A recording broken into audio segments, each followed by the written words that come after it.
Živjo in dobrodošli v novi epizodi. Tole epizodo bomo poimenovali Mindlab in je prva v seriji Mindlab epizod. Ideja je kakor bi rekel, workshop, se pravi, gremo od zunaj navznoter. V vsaki epizodi bom odprla eno mentalno težavico sodobnega časa, od preobremenjenosti, overthinkanja, pomanjkanja fokusa. In ne bomo ostali samo pri teoriji, ampak se bom potrudila preprosto razložiti, kaj se dogaja v naši glavi in dati neka konkretna orodja, kako si lahko pomagaš, kad te misli ujamejo. Tako, za vsak dan. Ideja Mindlaba je tudi, da postane prostor, kjer začneš razumeti sebe in dejansko trenirati svoje misli. Ker največji shift se zgodi, ko ne bežiš od svojih misli, ampak se jih naučiš voditi. Tako da, dobrodošli v prvi epizodi Mindlaba, kako umiriti v svetu preobremenjenosti, manj stresa in več fokusa. Če imaš občutek, da si konstantno utrujen, mentalno preobremenjen in nikoli zares na off, nisi sam. Ko sem se jaz tako začela počutiti, sem šla vse skupaj malo bolj analizirati pa raziskati. Tako da ti danes lahko ponudim, da boš razumel stres in pa, da boš dobil neke konkretne tehnike, s katerimi si lahko pomagaš v vsakdanu.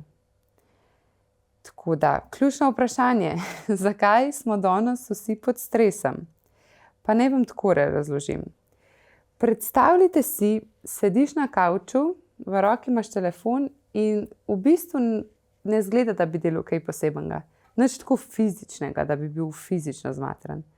Ampak tvoji možgani pa takrat delajo na polno in procesirajo ogromne količine informacij. Vsak scroll, vse, kar vidiš, vse je nova informacija. In povprečen človek danes v enem samem dnevu prejme približno 74 gigabajtov informacij. To je ogromna količina, ki so jo naši predniki pred nekaj stoletji sprocesirali v celem svojem življenju. In če še malo primerjamo, je 74 gigabajtov na dan enakovredno gledanju približno 16 filmov ali pa branju več kot 200.000 besed dnevno. To je v bistvu 5-kratna količina podatkov, ki so jo konzumirali pred 30 leti. In to je tak tok informacij, kakor da bi prebral 174 časopisov dnevno. Tok informacij naj bi povprečen človek prejel vsak dan samo prek digitalnih kanalov, se pravi e-pošta, družbena omrežja, neke spletne strani, karkoli. In pol med tem časom, ko si na kavču, so tukaj še zvok, svetloba, občutki pa naše misli.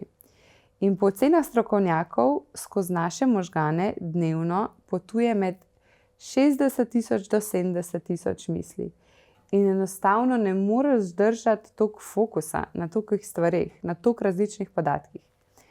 In po novih raziskavah imamo lahko v mislih fokus na 3 do 4 ločenih informacijah. In za ta fokus je odgovoren del možganov, ki ga imenujemo prefrontalni korteks. To je tvoj CEO. Igra ključno vlogo pri zaznavanju. On sprejema odločitve, planira pa filtrira čutne podatke in jih osmisli in da nek smisel. In je nekako glavni višjih kognitivnih funkcij, ki vplivajo na to, kako doživljamo svet okrog sebe. Na drugi strani pa imamo evolucijsko starejši, ampak hitrejši odziven sistem, bolj avtomatski sistem, ki smo ga razvili za preživetje. To ni ena točka, to je mreža, ki deluje avtomatsko. In ko je naš prefrontalni korteks, se pravi izvršni center za logiko, načrtovanje in samokontrolo, preobremenjen zaradi prevelike količine informacij ali pa stresa, se zgodi sledeče. Prefrontalni korteks deluje kot zavora za naše impulze. Se pravi, ko se utrudi, ta zavora popusti. In vodstvo prevzamejo čustveni centri. To je nekako nek evolucijski mehanizem preživetja. Če ne moramo razmišljati trezno, se pravi preklopimo na instinkte. In postanemo bolj razdražljivi, impulzivni, nagnjeni hitrim, pa pogosto so to tudi neprave odločitve. In namesto logične analize situacije nas obvlada strah takrat. In v nevroznanosti temu pravijo amigdala, hijack ali ugrabitev amigdale. Možgani preprosto nimajo več energije za toliko kompleksno razmišljanje, zato se vrnejo na varnejši, na avtomatski način delovanja. In dajmo si za trenutek pogledati biopsihologijo stresa. Torej, kaj se zgodi dejansko v našem telesu, ko smo pod stresom. V bistvu se zgodi neka hitra nevronsko-hormonska kaskada, torej veriga reakcij, katerih cilj je preživetje. Amigdala, ki sem jo omenila, deluje kot varnostni sistem oziroma nek stražar v možganih, ki nenehno skenira okolico, če je kje kakšna nevarnost. In ko amigdala zazna resnično ali pa tudi namišljeno nevarnost, se pravi nek stresor, se takoj aktivira in je glavni alarm. Nato amigdala pošlje ta nujen signal hipotalamusu, ki pa deluje kot nek poveljniški center za stresni odziv. In on pošlje telesu signal, da mora zdaj sprostiti hormona adrenalin, se pravi za takojšen odziv, za takojšno obrambo, pa kortizol, da bomo dlje časa pripravljeni. In to mi potem začutimo na telesu, kot pospešeno bitje srca, hitrejše dihanje, napetost v mišicah. Naše telo se praktično pripravi na boj, na beg, treba se bo braniti, treba bo preživeti. In problem sodobnega sveta je to, da ta sistem ne loči med tistim tigrom, ki jih je 1000 let nazaj lovil v gozdu, pa med e-mailom, ki ga mi dobimo ob 11. zvečer od šefa. Za tvoje možgane je to enakovreden signal, nevarno je, moramo ukrepati. In v tem trenutku tvoj prefrontalni korteks začne izgubljati kontrolo. Se pravi, smo prišli do glavnega problema, kaj se dogaja, je mentalni overload. In tukaj pridemo tudi do brain loopa. To je nekako odprta zanka v tvoji glavi. Se pravi, to je tako nekako, da možgane uporabljaš kot to-do listo, stiki rumene note nadležne, ki veš, da moraš nekaj narediti, te tam čaka in čaka, dokler ne narediš in da ga lahko mirno pol vrže stran. In to je vsaka stvar, se pravi, ki ni zaključena, ki nima nekega jasnega koraka, ampak smo si jo sam mentalno shranili, brez nekega sistema, ko bi zdaj s tem naprej. Naprimer, moram odgovoriti na mail, ne smem pozabiti poklicati sodelavca, kaj če sem pozabil to v službi, moram začeti trenirati. In problem je v tem, da možgani sovražijo nedokončane stvari, zato jih stalno vrtijo v zadju. Skozi vidiš ono rumeno barvo, ki te opozarja, nekaj nisi, moraš. In to te pol počasi začne načenjati, začne te tako malo ubijati. Ker možgani porabljajo energijo za spominjanje, za pomnjenje vsega tega. In kapacitete prefrontalnega korteksa so enostavno polne. In pade ti fokus, stres pa naraste. In nisi utrujen, ker delaš preveč, ampak si utrujen, ker razmišljaš o preveč različnih stvareh hkrati. In potem dobiš ta občutek, ki te prevzame, da je preveč vsega. In to se ti fizično pozna na telesu. In zato delaš več napak, se ne moreš fokusirati in imaš občutek, da si konstantno behind. In ta problem, da možgane uporabljamo kot to-do listo, lahko rešimo. In v naslednjih minutah ti pokažem, kako lahko svoj sistem resetiraš in razbremeniš svoje misli, ne z motivacijo, ampak z biologijo. Tako da kar gremo na praktične vaje. Najbolj smiselno se mi zdi začeti z resetom dihanja. Dihanje je ful pomembno in ima res takojšen učinek noter, te sprosti. In ta vaja je v bistvu kvadratek dihanja, se pravi, lahko jo kar naredimo. 4 sekunde traja vdih, 4 sekunde vdih držimo, 4 sekunde traja izdih in 4 sekunde izdih držimo in nato ponovimo. In lahko naredimo kar vdih skozi nos. 1, 2, 3, 4, držiš, 2, 3, 4, izdih, 3, 4, počakaš, 2, 3, 4,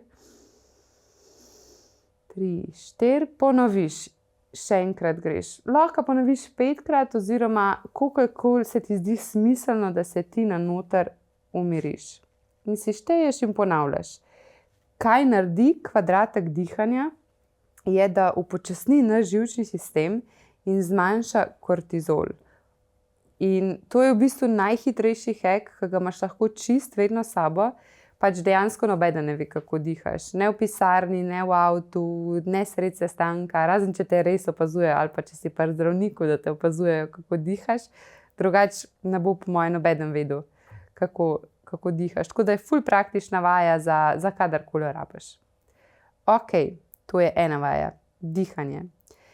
Lahko gremo na drugo vajo in tej vaji se reče brain dump. In tukaj ta vaja je ful dobra lik za te brain loope, se pravi za te sticky note, ki jih imamo nalepljene po svojih mislih.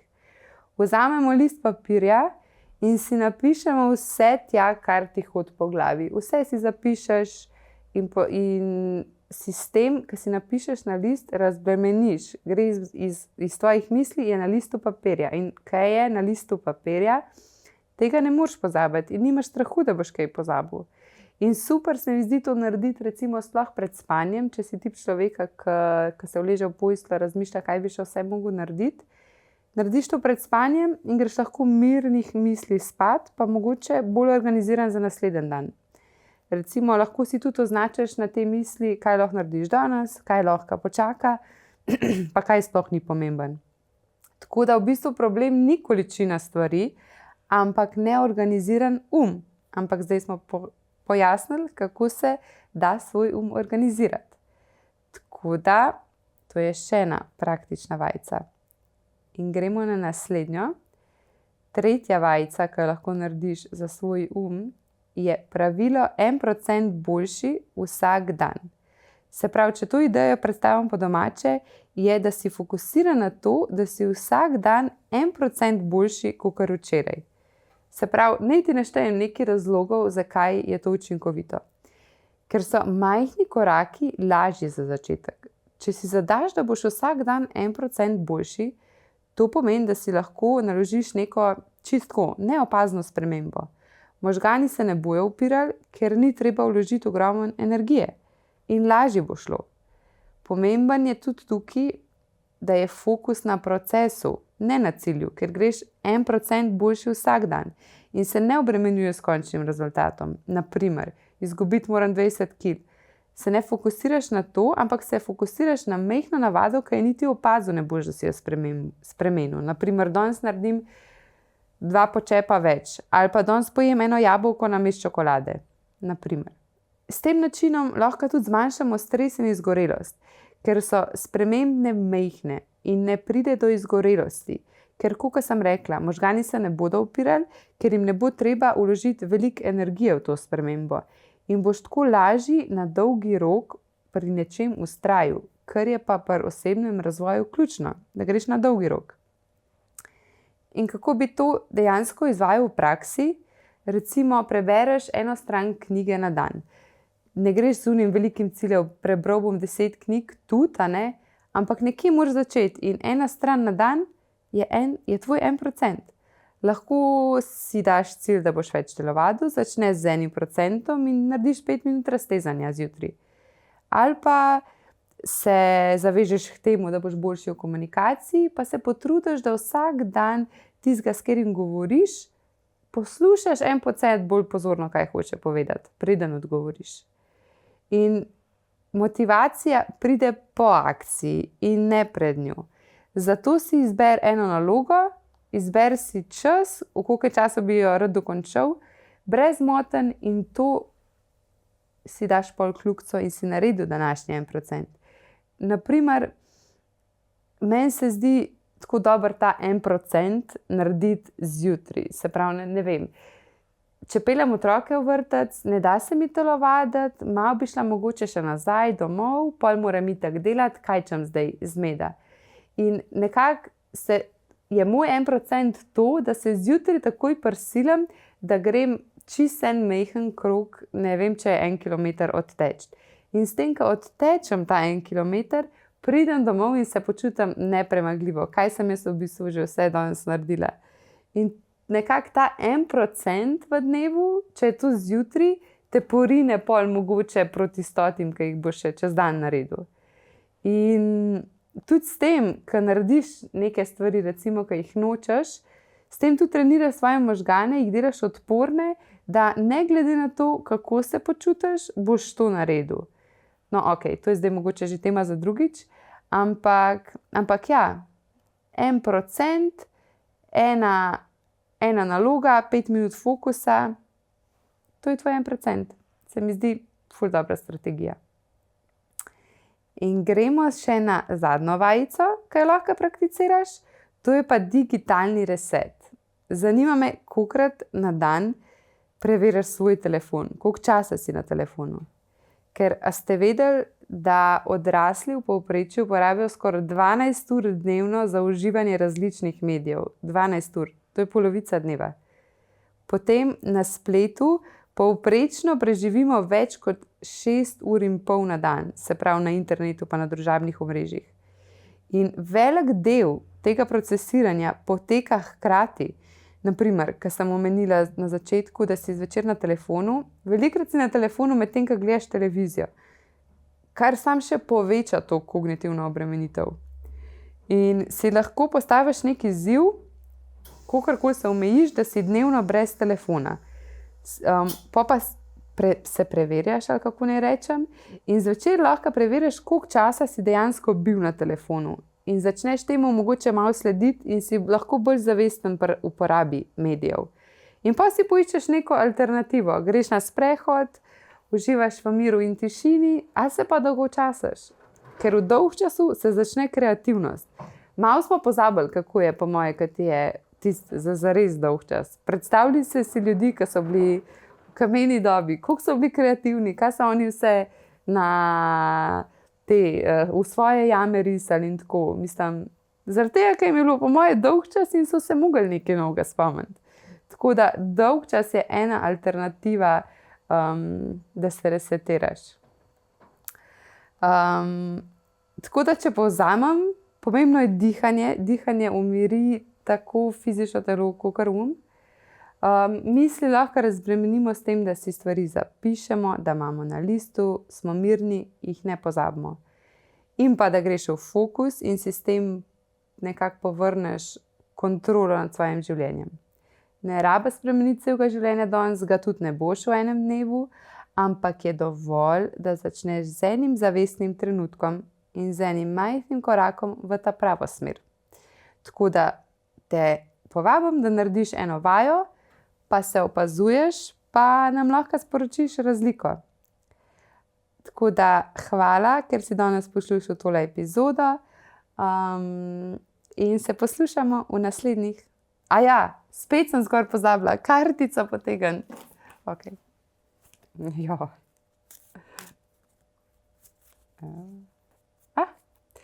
V današnji dan stopam z zaupanjem vase. Wow. Ja, v današnji dan stopam z zaupanjem vase. Ja. Super. Majhni koraki. Ok, se poslušamo.